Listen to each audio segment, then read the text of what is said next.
Assalomu alaykum. Hozir Word dasturida bir faylning turli qismlarini bir vaqtning o'zida ekranning yuqori va past qismlarida ko'rish funksiyasini ko'rib o'tamiz.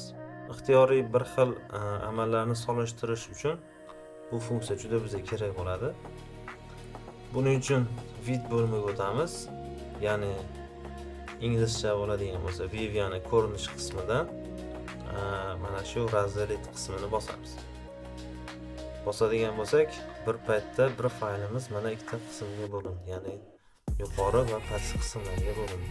Yuqori qismidagi o'sha biror bir o'xshash joylarimizni yoki kod yoki shunaqa qismlarimizni solishtirish imkoniyatiga egamiz. Yana bir qulayligi, bir qismni kattalashtirib yoki kichiklashtirishimiz mumkin.